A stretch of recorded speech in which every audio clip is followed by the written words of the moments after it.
நம்ம இன்னைக்கு ரொம்பவே டேஸ்டியான ஹெல்த்தியான ஓம விதை குழம்பு எப்படி செய்யலான்னு பார்க்கலாம். Hi friends, welcome to 90s Jana channel.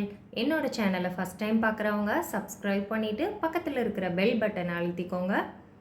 இப்போ நாம் அடுப்பில் ஒரு பேன் வச்சுட்டு 2 ஸ்பூன் அளவு மல்லி விதை, அரை ஸ்பூனுக்கு கொஞ்சம் அதிகமாக சீரகம், அரை ஸ்பூன் அளவு மிளகு, ஒரு 3/4 ஸ்பூன் அளவு ஓம விதை இதெல்லாம் சேர்த்துக்கலாம். சேர்த்துட்டு லோ ஃப்ளேம்லேயே வச்சு இதெல்லாம் கொஞ்சம் நேரம் வறுத்துக்கலாம். லோ ஃப்ளேம்லேயே வச்சு ஒரு நிமிஷம் வறுத்ததுக்கப்புறமா இதில் ஒரு 3 வத்தல் சேர்த்துக்கலாம். நான் இன்றைக்கி காரத்துக்கு ஒரு வத்தலும் கலருக்காக காஷ்மீரி வத்தல் 2ம் சேர்த்துருக்கேன். காஷ்மீரி வத்தல் அவ்வளோவா காரம் இருக்காது. நீங்கள் உங்கள் காரத்துக்கு ஏற்ற மாதிரி வத்தல் சேர்த்துக்கோங்க. இப்போ இதில் இந்த அளவு ஒரு துண்டு இஞ்சி எடுத்திருக்கேன். அதை சின்ன சின்னதாக கட் பண்ணி அதையும் சேர்த்துக்கலாம். பாருங்கள், இஞ்சியை இந்த மாதிரி சின்ன சின்னதாக கட் பண்ணி சேர்த்துருக்கேன். இப்போ இதை எல்லாத்தையும் நல்லா வறுத்துக்கலாம். அடுப்பு ஃபுல்லாக லோ ஃப்ளேம்லேயே தான் இருக்கணும். இது நல்லா வாசனை வர அளவு வறுத்து எடுத்துக்கணும். இப்போ இதிலே ஒரு கொத்து கருவேப்பிலை எடுத்து சேர்த்துருக்கேன். கருவேப்பிலும் சேர்த்ததுக்கப்புறமா எல்லாத்தையும் நல்லா வறுத்துக்கலாம். எல்லாம் நல்லா ஓரளவு வறுத்ததுக்கப்புறமா ஒரு 10-15 போல் வெந்தயம் சேர்த்துக்கணும். வெந்தயம் ரொம்ப அதிகமாக சேர்த்துடக்கூடாது. ஒரு 10-15 மட்டும் சேர்த்துக்கலாம். சேர்த்துட்டு நல்லா வறுத்துக்கலாம். பாருங்கள், உங்களுக்கே வறுக்கும்போதே தெரியும், நல்லா வாசனை கமகமன்னு வரும். அந்த மாதிரி வாசனை வந்ததுக்கப்புறமா அடுப்பை ஆஃப் பண்ணிக்கலாம். இந்த பொருட்களை கவனமாக பக்குவமாக வறுத்து எடுத்துக்கணும். தீஞ்சிருச்சுன்னா குழம்போட டேஸ்ட்டே மாறிடும். இதெல்லாம் நல்லா வாசனை வர அளவு வறுத்ததுக்கப்புறமா ஆற வச்சு மிக்சியில் நல்லா பொடியாக அரைச்சி எடுத்துக்கலாம். இப்போ நாம் குழம்பு செய்ய ஆரம்பிச்சிடலாம். அதுக்கு அடுப்பில் ஒரு பேன் வச்சுட்டு ஒரு 4 ஸ்பூன் அளவு நல்லெண்ணெய் சேர்த்துக்கலாம்.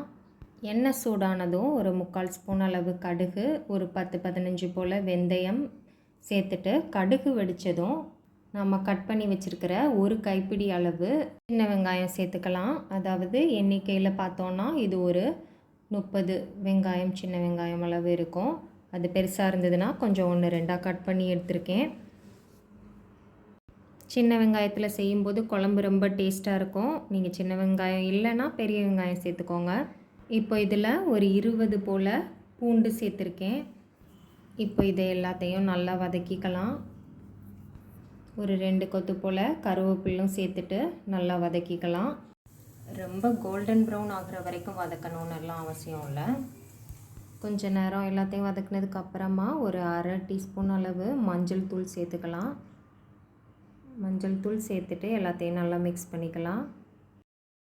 அப்புறம் நாம் வறுத்து அரைச்சி ரெடி பண்ணி எடுத்துகிட்டு வந்த மசாலா பவுடரை சேர்த்துக்கலாம். நாம் எவ்வளோ அரைச்சோமோ அதை ஃபுல்லையும் சேர்த்துக்கலாம். நாம் ஒரு குழம்பு செய்கிறதுக்கு எவ்வளோ தேவையோ அந்த அளவுக்கு தான், கரெக்டான அளவு தான் மசால் வறுத்து அரைச்சிருக்கோம். அதனால் அதை ஃபுல்லையும் சேர்த்துட்டு இந்த மாதிரி அடுப்பு லோ ஃப்ளேம்லேயே இருக்கணும். லோ ஃப்ளேம்லேயே வச்சு ஒரு நிமிஷத்துக்கு நல்லா வறுத்துக்கலாம்.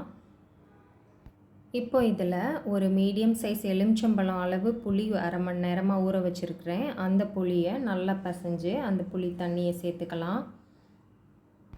புளி தண்ணி சேர்க்கும் போதே நமக்கு குழம்பு எந்த கன்சிஸ்டன்சியில் வேணுமோ அதுக்கேற்ற மாதிரி தண்ணியை சேர்த்துக்கலாம். இந்த குழம்பு கொஞ்சம் திக்காக வச்சு சாப்பிட்டா தான் நல்லாயிருக்கும். அதனால் ரொம்ப தண்ணி சேர்க்காமல் கொஞ்சம் திக்காகவே வச்சுக்கோங்க. நான் இப்போது கரைச்சி ஊற்றின புளியில் இன்னும் இருக்க தண்ணி ஊற்றி அதை நல்லா திரும்ப பசைஞ்சு ஊற்றிருக்கேன். இப்போ நம்ம எந்த அளவு நமக்கு குழம்பு தேவையோ அதுக்கேற்ற மாதிரி தண்ணி சேர்த்துட்டு மீடியம் ஃப்ளேமில் வச்சுட்டு குழம்பு லைட்டாக கொதிக்க ஆரம்பிக்க தண்டியும் வெயிட் பண்ணலாம். பாருங்கள், இந்த மாதிரி குழம்பு கொதிக்க ஆரம்பிக்கும் போது அரை ஸ்பூன் அளவு உப்பு சேர்த்துட்டு ஒரு மூடி போட்டு மூடி வச்சிடலாம். ஒரு 10 to 15 மினிட்ஸ் லோ ஃப்ளேம்லேயே வச்சு ஒரு மூடி போட்டு மூடி வச்சிடலாம். 4-5 நிமிஷத்துக்கு ஒருக்க ஓப்பன் பண்ணி பார்த்து இந்த மாதிரி கொஞ்சம் மிக்ஸ் பண்ணி விட்டுக்கலாம். இப்போ ஒரு 5 நிமிஷம் ஆச்சு. பாருங்கள், குழம்பு இந்த மாதிரி கொதிச்சிட்ருக்கு. கரண்டி வச்சு லைட்டாக கலந்து விட்டுட்டு திரும்ப மூடி வச்சிடலாம். இப்போ பாருங்கள், திரும்ப 5 நிமிஷம் ஆச்சு.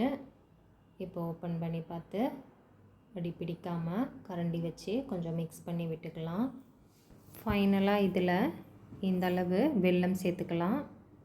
பாருங்கள், கையாலேயே நல்லா நச்சு விட்டு வெல்லம் சேர்த்துக்கலாம். உப்பு செக் பண்ணிக்கோங்க, தேவைன்னா சேர்த்துக்கோங்க. இப்போது திரும்ப மூடி போட்டு மூடி ஒரு 2 நிமிஷம் கழித்து ஓப்பன் பண்ணி பார்த்தோன்னா பாருங்கள், நல்லா எண்ணெய் பிரிஞ்சு சூப்பராக நமக்கு குழம்பு ரெடி ஆயிடுச்சு. ரொம்பவே டேஸ்டியான ஹெல்த்தியான இந்த குழம்ப கண்டிப்பாக எல்லோரும் செஞ்சு பாருங்கள்.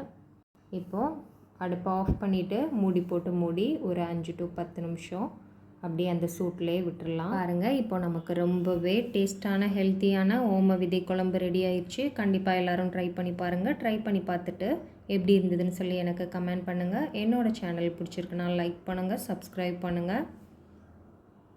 இந்த லைஃப் தான் நல்ல சுவைத்து சாப்பிட நமக்கு கிடச்சிருக்கு. ஆனால் உணவே மருந்துங்கிறத மறந்துடக்கூடாது. ஸோ சுவையான மற்றும் ஆரோக்கியமான உணவுகளை சுவைத்து மகிழுங்கள். தேங்க்ஸ் ஃபார் வாட்சிங்.